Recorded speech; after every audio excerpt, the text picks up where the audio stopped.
బాగా చేస్తున్నాడు. ఒకవేళ నువ్వు అవసరం లేదంటే ఆయన చచ్చిపోయాడు. నేను మొన్నప్పుడు 5 సంవత్సరాల ముందుగా బండ్లో పోతుంటే యాక్సిడెంట్ అయింది, కాళ్ళు రెండుగా ఇరిగిపోయేది కాళ్ళు. వాళ్ళు చెప్తారు అక్కడ ఉన్న వాళ్ళంతా ఈ స్పాట్ అవుట్ అయిపోయి వచ్చిన వాళ్ళు ఎవరు కూడా బతకలేదయ్యా, ఆ యేసు ప్రభువే నిన్ను బతికించినాడు.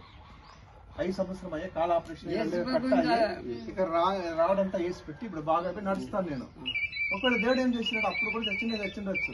ఎందుకంటే దేవుని పని నేను ఇంకా చేయాలా, దేవుడు తెలుగు చెప్పాలని దేవుడు నన్ను అప్పుడు కూడా బతికించినాడు.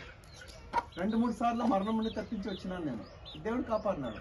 అందుకు ఒకరికి కాపాడవచ్చు, ఒకవేళ వాళ్ళకి అదన సమయం అయిపోయి దేవుడు తీసుకోవచ్చు.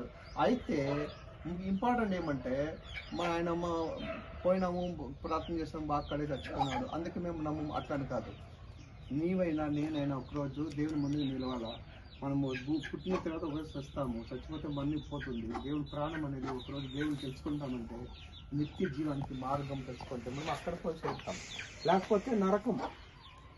యేసుప్రభు చెప్పాడు, నేనే మార్గము సత్యము జీవమై ఉన్నాను, నా ద్వారానే తప్ప ఎవ్వరు కూడా దేవుని రాజ్యానికి వచ్చేకి సాధ్యం లేదు. అందుకే ఈ లోకంలో ఎవరు చెప్పలేరు అట్లా. నేను మార్గం అని చెప్పలేదు యేసుప్రభు. నేనే మార్గము, నేనే సత్యము, నేనే జీవము. ఇక జీవం ఇచ్చింది నేనే అని దేవుడు చెప్తాడు. జీవం ఇచ్చింది దేవుడే, మన కోసం ప్రాణం ఇచ్చినాడు శిలువ మీద. వేరెవ్వరు రాలేదు. ఎవరైనా వచ్చినారా? ఎవరైనా వచ్చి చిన్న కడ్డీ రక్తం ఇచ్చినారా? ఎవరి యేసు తన రక్తం అన్ని మన కోసం ఇచ్చినాడు. తన శరీరం అంతా మన కోసం దేవుడు పెట్టాడు.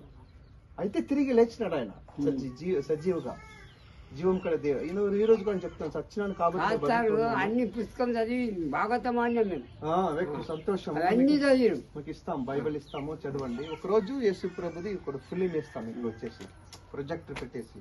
అందుకే చూసుకుని బుధం వచ్చినాం. మెడికల్ క్యాంప్ వేరే ఏమైనా కూడా చేస్తాం, ఇంకో ఎప్పుడైనా దాన్ని పెడతాం.